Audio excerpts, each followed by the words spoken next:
All right, everyone. Welcome back to the Lure Lab, where we dive deep into techniques and baits to help you catch more bass. The Lure Lab is a part of the Serious Angler Network, which is brought to you by Omnia Fishing. And as always, I'm your host, the Captain, Andrew Full, and I just want to let you know that all the products that we discussed today that are available on Omnia will be listed below in the description, so make sure you click on those links, head on over to Omnia, type in Serious 10 at checkout, and you're going to save 10%.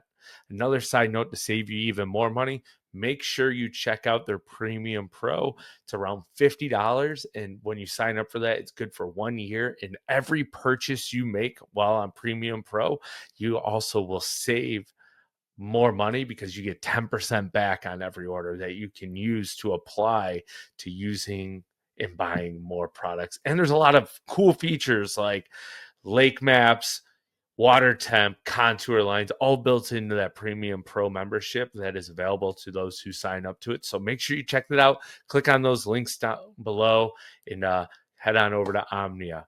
But without further ado, let's dive into today's episode here on the Lure Lab. We have Ty Berger joining us from Bass Fishing HQ. His pages will be linked down below in the description, so you can head over to Bass Fishing HQ and his personal page to check it out. But we are talking about the ever loved floating worm, something that a few pros seem to still use on a yearly basis when the conditions present themselves and they catches really, really big bass. I have so many fond memories when I first learned about fishing and pond fishing and bass fishing, throwing the old Zoom trick worm on just like a 3-aught or 2-aught EWG or offset worm hook and throwing it around sparse weed patches in ponds and catching a ton of bass growing up in my younger years. So this one's really cool to me. It's something that I feel like is kind of forgotten among most bass fishermen, unless you're a bank beater and you know about the power of the Zoom trick worm while fishing it as a floating worm. So let's get to it.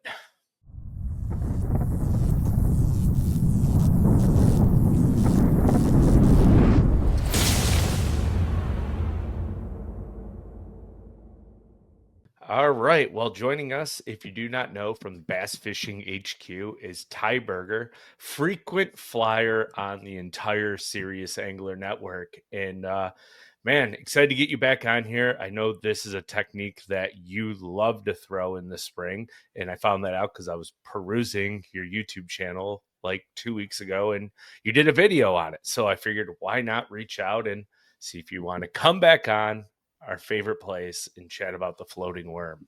But let's catch up for a second. How are things? Things are good, man. Things are just busy. Being in the content space, that it is a seasonal thing.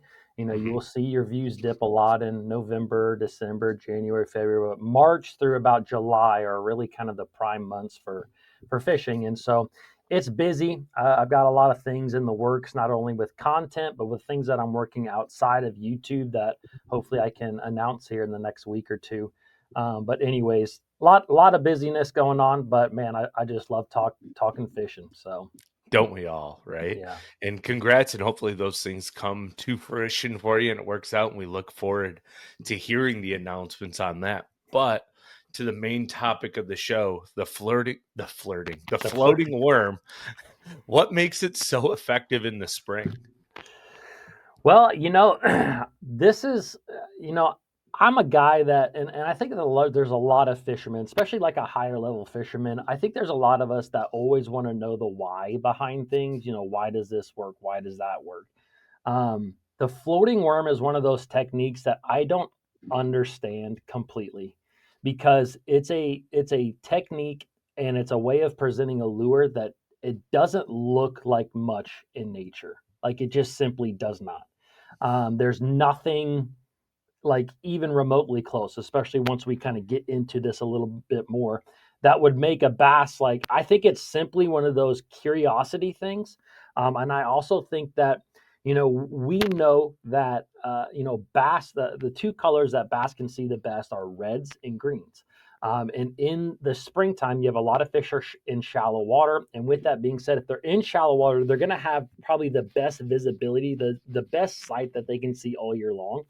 And so, with that being said, when they've been unpressured because it's winter and they come out and it's the springtime, they're in shallow water, presenting them a floating worm as a subtle bait, but also a very visually appealing bait because some of the colors that we'll get into are kind of in that red spectrum. And so, I think that it's just something that it sneaks up on the bass, it catches their eye, and they just have to figure it out. And I think that the only way that they can figure it out is just to go up there and crush it. And so I don't always know why it's so good. I just know that it is, and I know that pretty much from pre-spawn to post-spawn, I'm picking this thing up. Yeah, like some of my earliest bass fishing catch memories is in the spring, like middle of May, everything's kind of happened, pollen all over the water. And one of the prime baits I would use when fishing in a pond was a floating worm just on like a standard EWG hook. And I always tried to go with the thicker one because I didn't know what it was back then. And the difference is just so I could get the cast Mhm. 3 to 5 feet further than your standard worm hook or offset like worm hook. And I've caught so many big ones on it in ponds. It's like, why don't I ever try this on the boat? It's just, I feel like for a lot of people, it's kind of like slipped to the wayside. And then you'll see certain tournaments this time of year where the floating worm happens, right? And I think the Elite Series is going to the Albemarle Sound or however you say the Pasquatonic this weekend, and you're probably going to see a floating worm, I would imagine. Yeah. Yeah, for sure. No, So it is interesting, and like you said, I think that this is not a new technique by any means. I mean, this is something that's been around. Like, if anything, you'll hear more old school guys, guys that have been around bass fishing talk about it. But I think that if you pay attention, I follow professional fishing just like you do, and there are a few anglers out there who you can tell that they really like it. Like Mark Daniels Jr. is an angler who fishes it a lot.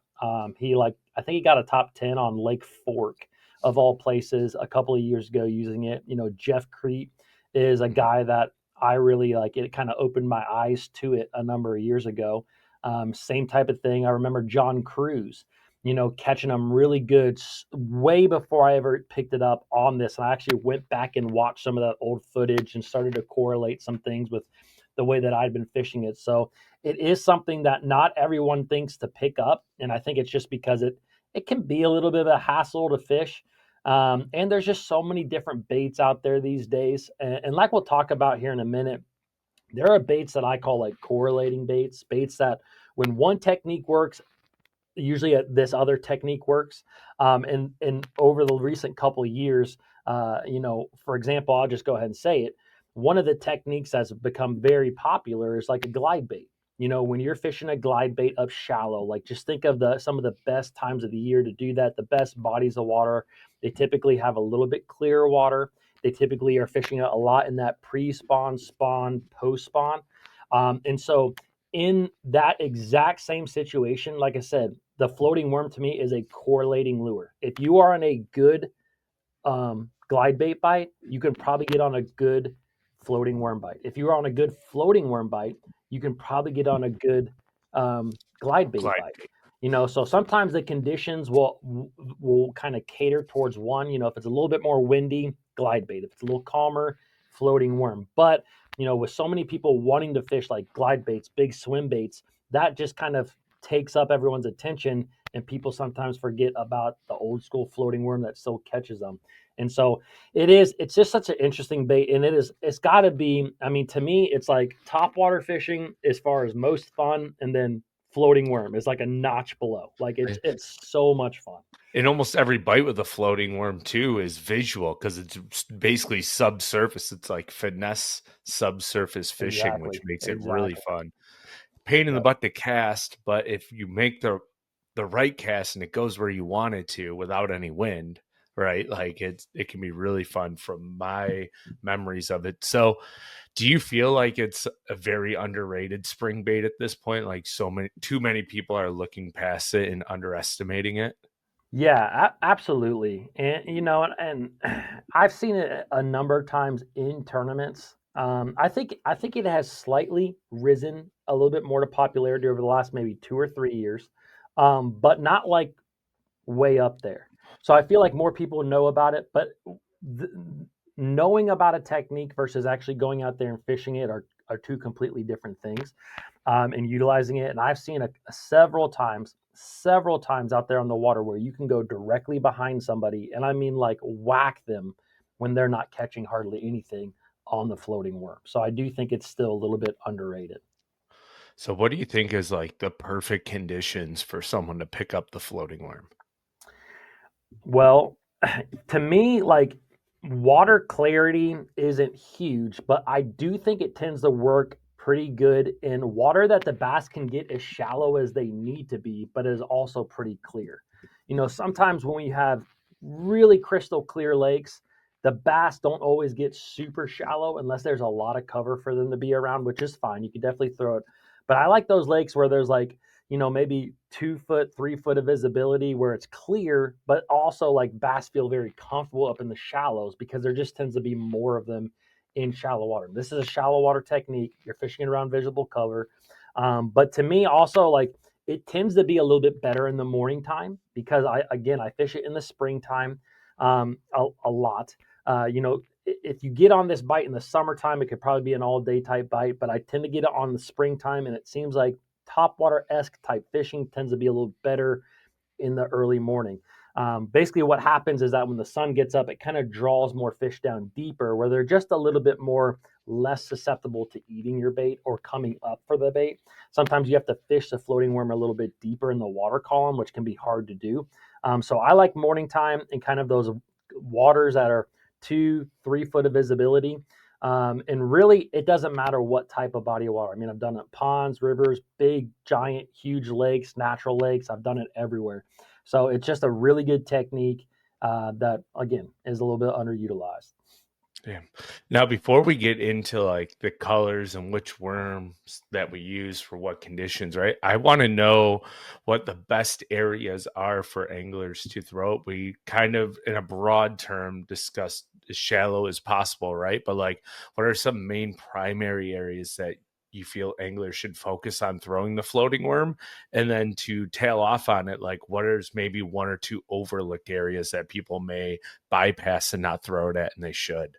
Yeah. So that's a great question because I would say like a primary area, the place that I'm going to pick it up, go to the first, are really like directly correlated with the spawn. So I try to look for some of the best spawning areas, spawning pockets. A lot of times, in more reservoirs, you tend to have a little bit more like fish that are going to spawn around pockets in the backs of creeks. In bigger, more natural lakes, you don't have as many pockets. You have more like bays. You have more shallow water areas. So anywhere around those spawning areas or those lead-in banks, like directly before the spawning areas, are going to be the places that I target. This is because you're using a pretty light worm. I think that it's best in those spawning pockets because they're also very protected. And so it's just easier to fish. Like if you have a really gusty wind out there, there's probably going to be better lures, one, and it's just a very hard bait to throw in, windier conditions. So I'm looking for protected areas, areas that I think the bass are going to spawn, and then I'm going to be looking for the cover that's pretty close to those spawning areas. And it could be a ton of different things. I mean, it could be stumps and in laydowns that are in the area. I've caught them on riprap banks leading into spawning pockets. I've caught them on grass clumps. And so it can be a number of different cover options. Docks, for example, is another thing. Anything, but it tends to be those places that are somewhat close to the spawning pockets. Now, with all that being said, I think probably the one more overlooked area that a floating worm has not picked up is more main lake spawning stuff. So, like again, still kind of revolving around the spawn, but like you're from the northern part of the country, there, I am too. There's a lot of fish, no matter where you live in the country, that spawn a little bit more main lake esque. And it's Mhm. just sometimes what it has to do is with like subtle current breaks where they can be out of the current, or whether that's wind current or like power generated current, whatever it may be. And those are places where, again, they're going to be pretty shallow, typically 5, 6 foot and less, plenty of depth for them to come up and get the bait. But those are places where you are not going to see a lot of spawning or a lot of floating worm fishing. And so I've done the same thing with, like, for example, smallmouth. They're definitely more main lake oriented spawners, and they will spawn more on the main lake stuff. And they love a floating worm. They absolutely love it. They will eat it. They may not eat it as good as like a bubblegum fluke at times, but they still like it a lot. So, or any kind of like the first third of a creek, like if you're more of a reservoir fisherman, the first third of a creek, you're going to have fish that go right up the gut of that creek to go out and spawn. But you're going to have a lot of fish that travel along the bank as they go into spawn. And so those fish that are really shallow along the bank are not going to see as many of those floating worms too. So it just kind of depends condition wise whether or not a floating worm is going to be your best option. But yeah. Let's go down a rabbit hole real fast. I want to take 3 steps back and talk about baits that smallmouth don't like. Have you found a bait that smallmouth will not eat or chase at this point? Because it seems like they just like everything when they're in a mood. Yeah, I mean, you know how it is though. Like Yeah. they are so aggressive towards some baits, and then you'll throw those exact same baits, and you'll get nothing but followers. Yeah. Like on any given day, and it's even like the conditions can be remotely similar, but it's Yeah. just like the attitude of the fish changes. Something that I find fascinating with like Bass Live and all the different live stuff that we have is usually when people like start catching fish, it's the whole body of water that will like turn on. You'll see Yeah. guys that are catching them, and it's like it's literally. And I don't know that we'll ever be able to pinpoint if it's a barometric pressure thing, if it's a light thing, whatever it may be. But it just seems like the whole body of water turns on, and I've seen so many times more with smallmouth that when that window shuts, they are idiots. Done. Like, Yeah. yeah, they are done. You could be throwing a top water man and just getting them to crush the thing, and then a certain time of the day hits, and they are completely off of it. I've seen it a lot with jerk baits with smallmouth, which I hate because I love a good jerk bait smallmouth bite. But those times where all of a sudden they're just following it every single time, Or and they it's won't so even frustrating. follow it. Like you can see them now with forward facing imaging that they won't even move. And you're like, all right, now what do I try? Yeah, It's you'll like, oh, barely he see them followed. turn. Yeah, yeah, that's So annoying. jerks. All right, back to the floating worms. So we discussed like primary areas and overlooked areas. Now I want to talk about what do you think is the best floating worm, and then what colors do you use? And when you choose a color, is it condition based, water temp based, or a little bit of both?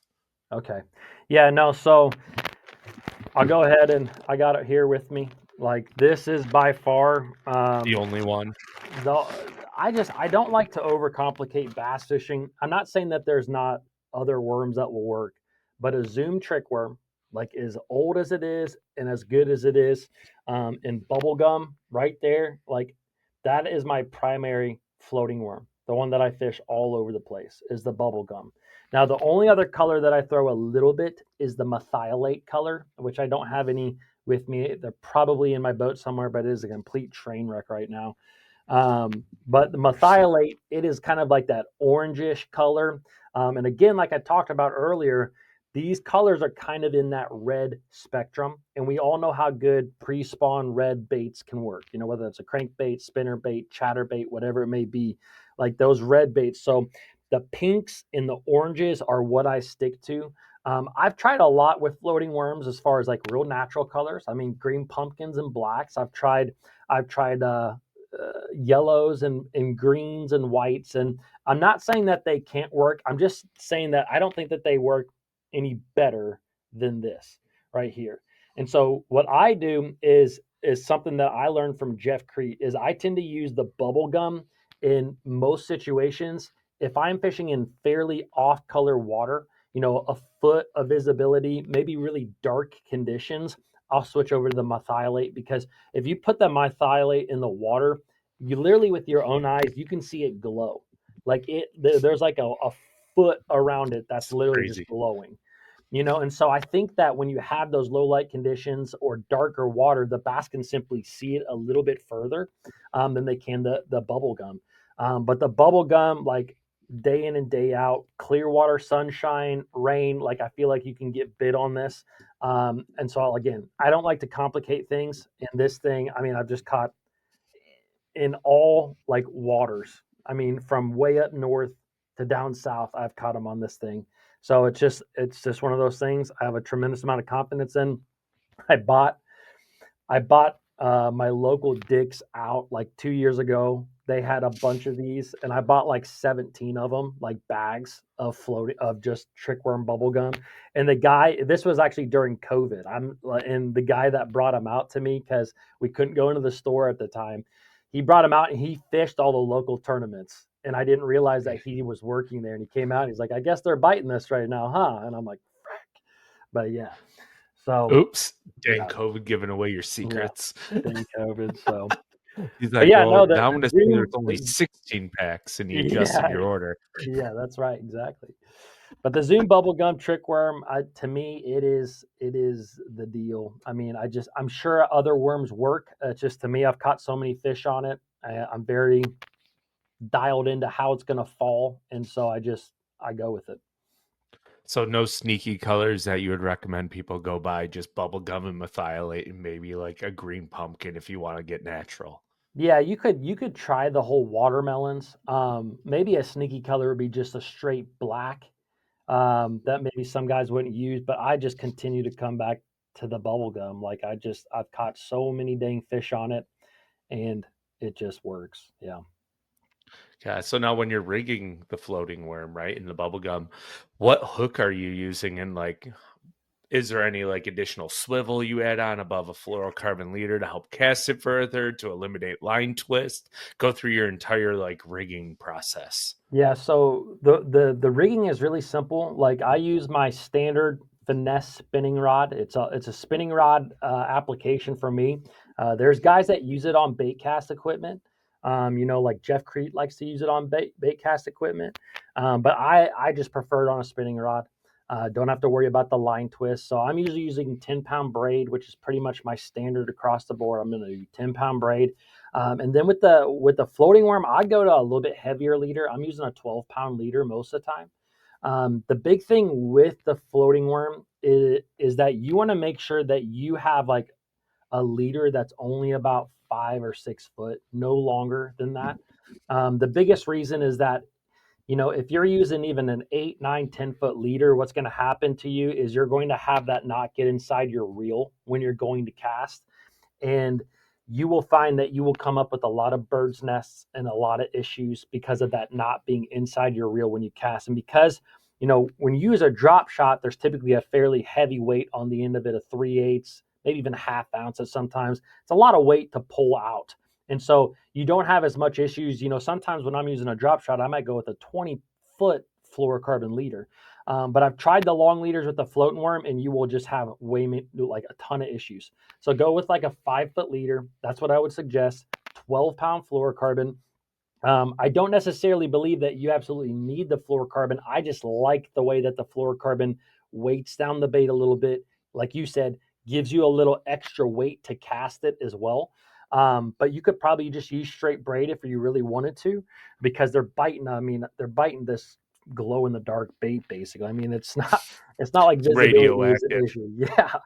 So, I anyways, wonder if like sinking braid would help a lot for this too, right? Just to help it get down just a little bit further and alleviate like all that loose braid floating on the surface. Might be an yeah. idea to try. No, absolutely. That is one that I'll have to try. But yeah, I go with a 12-pound fluorocarbon leader, about 5 foot long. And then there's really two ways that I rig it.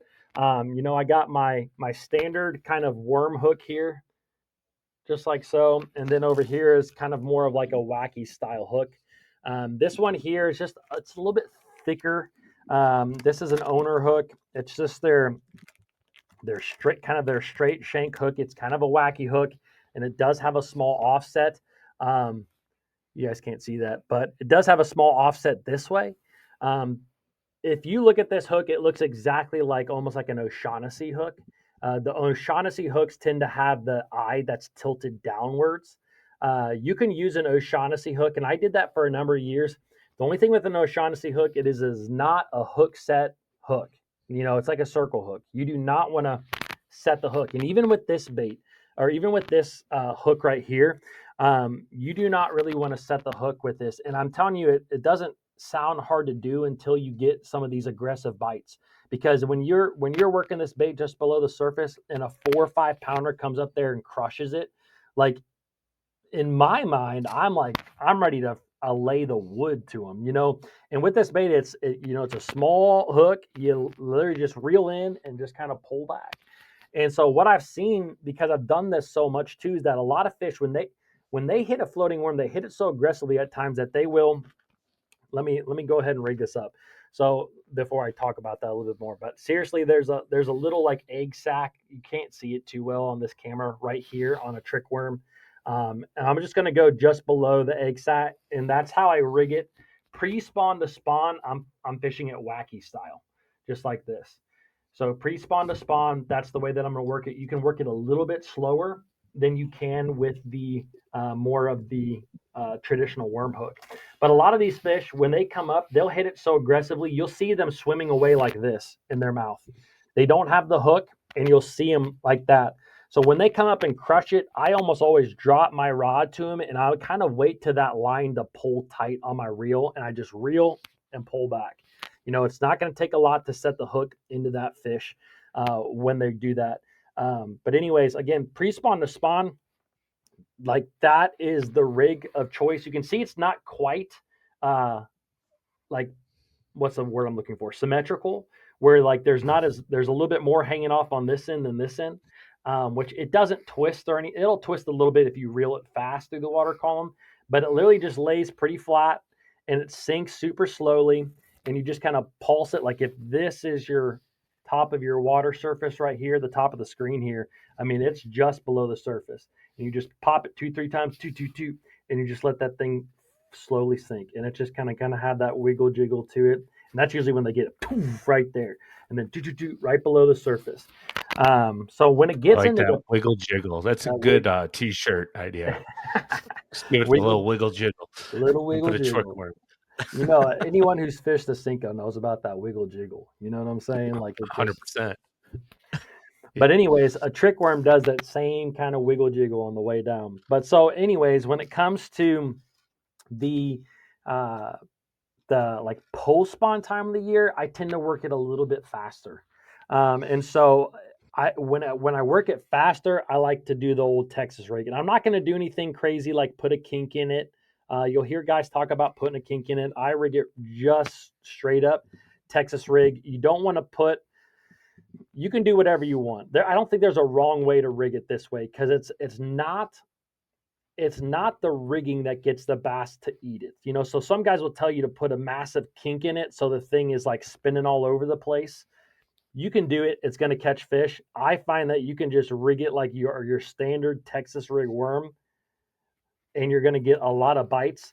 The one thing that I typically don't do unless I'm around a lot of cover is I just leave that hook point exposed on top. It's going to come through cover just fine. You won't have any issues hooking up with them. And I'm going to work it in this situation a lot like you would a soft jerk bait, where I'm going to cast that thing out.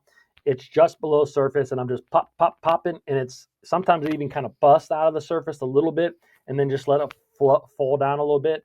And that's what I'm going to work it. Now, there are times where you need to pay attention to the gauge of your hook. You had kind of mentioned this earlier. Um,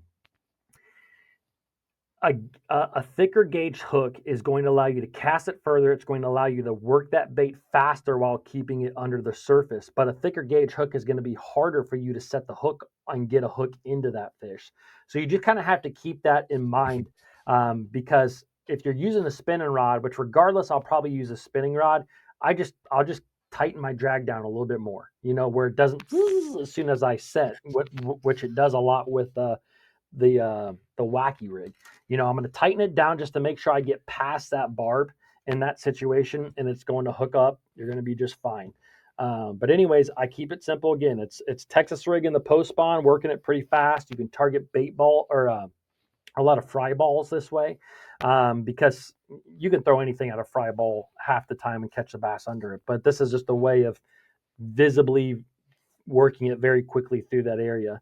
But yeah, it's same setup though, 10 pound to 12 pound fluorocarbon and just the Texas rig kind of style. So yeah. Love it. I appreciate it. So, well, we got one last question for you, and then I'll let you run, Ty. So, thanks for joining us here today on the Lure Lab. But it's time for the Omnia Juice of the Week. And the question of the Juice of the Week is, what is one little adjustment or trick that you don't often hear people talk about that should be mentioned while fishing the floating worm? I will say I will kind of lead off with what, or kind of end off with what we talked about conditions and when to fish this thing. Morning time tends to be the best because you can keep it really high in the water column. Um, when you're getting into the springtime and into the year, when that sun gets really overhead, one, you can either target like shade lines or you can fish this thing deeper in the water column. And that's something that I don't see a lot of guys do, is fish it a little bit deeper. Now, you can still visibly see it a lot of times, but keeping the bait 2 foot below the surface as opposed to 2 inches below the surface, you will open up a new window of catching fish. Because sometimes fish that are sitting 5 foot down, 6 foot down, they don't always want to come up to the surface to get a bait. They will at times, but keeping that bait down there about 2 foot, where they may only have to come up 3 foot to get it or so, that can again open up a window where you can fish this thing throughout the day and catch more fish. But it just takes a little bit more of a keen sense there of casting it. I'm still, a lot of times I am casting it, for example, a laydown. I might cast it up a laydown, but I'm going to pop that bait and I'm going to really let it sink till it's almost out of sight. And then I'm going to pop it again. And again, I'm keeping it a couple feet below the surface. And it opens, like I said, it opens up a window where you can continue to fish it. You just have to fish it a little bit differently. Yeah, love that. Well, thank you, Ty, for joining us.